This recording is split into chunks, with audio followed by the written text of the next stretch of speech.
Beep, beep, beep, beep, beep, beep, beep, beep. Welcome to the Court of the Edijester. To my new viewers, welcome. Subscribe, share, like. It all helps with the algorithm. It all keeps me going. Other than that, you can help me by joining my Substack or, buy me a coffee. You know, that sort of thing. Or you can come and join us on the Warrior Teacher Program. That should be about 30 seconds. Apparently there's something about the algorithm in 30 seconds I've been learning, right? So you have to get to a certain point before you can start talking about anything real, because that's how they work out advertising and all that sort of guff, right? Still with me? We shall start today with a sip of espresso and a song. Dem bones, dem bones, dem trans bones, dem bones, dem bones, dem trans bones, dem bones, dem bones, dem trans bones. Hear the word of the Lord. Yes, ladies and gentlemen, today we're going to get bony. We are in the land of the skeletal with a rather furious letter from a number of discombobulated archaeologists. Now, as you know, according to Sally Hines, the female skeleton didn't exist before the 1900s. Right? That's the first thing. But what we have here is a letter to Neil Redfern, Council for British Archaeology, Executive Director and Company Secretary, Alex Llewellyn and Kate Geary, Kenneth Atchison and Vicky Cummings, Andrew Gardner and Laura Basil of the University of Archaeology co-chairs. And it's been written, obviously, with a fervour of the trans rights activist. So let's just have a look at some of it, just to give you a flavour. Trans people in the UK are currently facing a sustained assault by the government. An assault that threatens the ability of trans people to live in this country free from harassment, prejudice and discrimination. If you don't want to get harassed and treated, in a prejudicial manner, you can't be in the workplace because it's covered by the Equality Act. For now, right? Stop pretending you're something you're not. That to me is the simplest solution. I imagine that many of the people watching will also think that this is the simplest solution. I have, of course, provided this diatribe in the Dewberries for you to peruse at your leisure.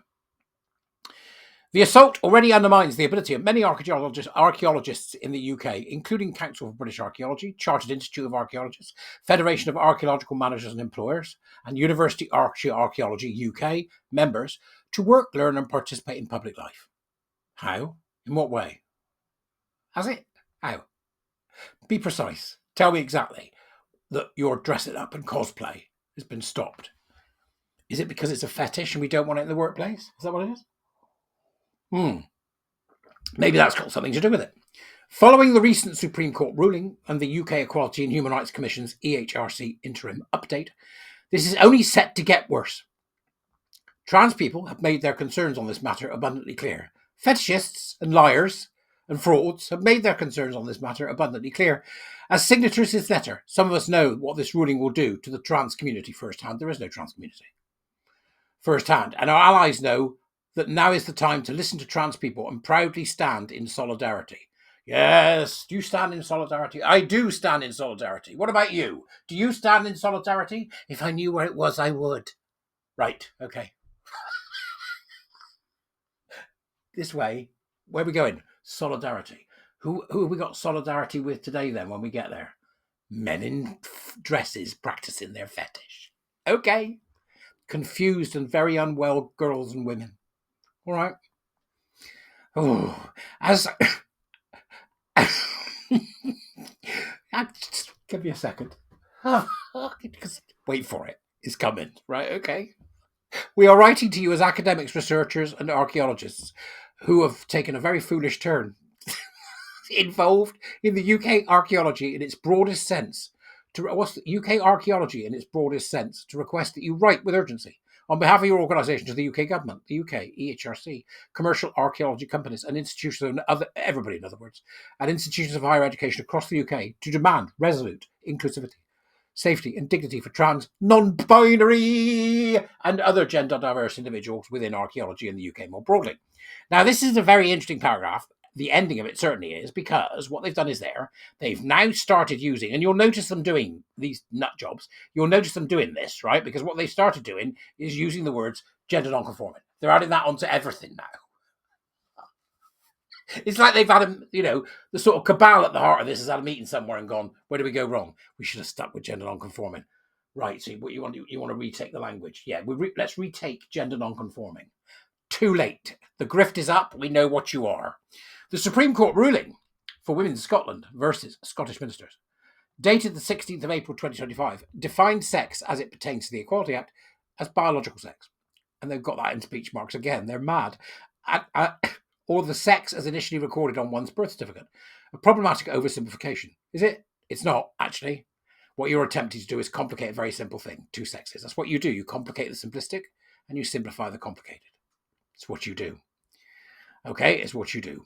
This has already been condemned by the British Medical Association, that's the BMA, which is a union, by the way, full of mad lefties. Moreover, during the proceedings, the Supreme Court consulted no transgender organisations or individuals. Of course they didn't. First off, they're not allowed to. The Supreme Court doesn't hear from individuals. And secondly, there is no transgender organisation that says anything that is worth hearing or truthful or is vaguely real. Is there? You know, imagine if they had shops on the high street. The transgender one would be the one that's dressed up to look like McDonald's, but when you walk in it, it sells really big shoes and bras.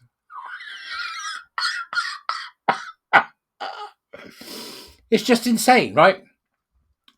And it says that they note that the UK Supreme Court's ruling is already being challenged. No, it's not really. It's not really. It's not a ruling. It wasn't a ruling. It was a clarification.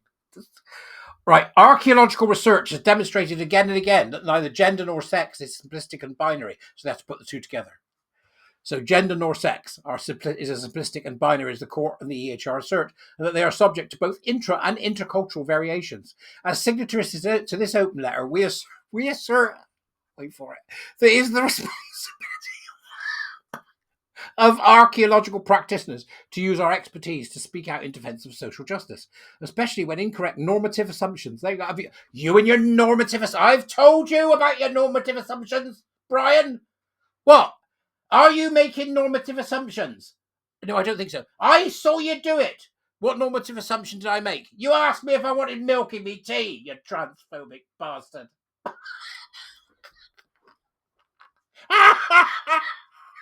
These people are insane. Absolutely insane. And this is what they're saying is normative assumptions are used to attack the LGBTQIA plus rights. As signatories to this letter, we request that the CBA, I love that it's the CBA, that should stand for Can't Be Asked. The Can't Be Asked, the CIFA, FAME and UAUC do so too, both for their trans and gender diverse members and the broader trans community. So now you've got trans and gender diverse members and the broader trans community. Remember, LGBTQIA plus rights have absolutely zero to do with gays and lesbians. It's all about these LARPers, right? So it goes on, and you can go and read it. But here's the bit that was keeping me giggling all the way through. When you go down, and you go down, and you go down, and you go down, you eventually get to who says yours sincerely. And the words are, yours sincerely, Books, Owen Hercombe. Owen Hercombe! Isn't that? That's that raving loon who was a mayor. Did he get in trouble when somebody's sniffing something in a nightclub somewhere? I don't know. Maybe not. You can let me know. So we've got Mooks Owen Hercombe. It's him. It's him that's doing this, Owen Hercombe. And then you get a list of how many have we got here on our list? Shall I keep going? I'll keep going. No, a bit more. Keep going. Bit more. Keep going. Bit more. Yeah, bit more. Keep going. Look at it. It just never stops. So we go right down to the bottom and we get to, there are in fact 704 deeply stupid people have signed that twat Owen Hercombe's letter of anger about the fact that sex is real and his LARP is up.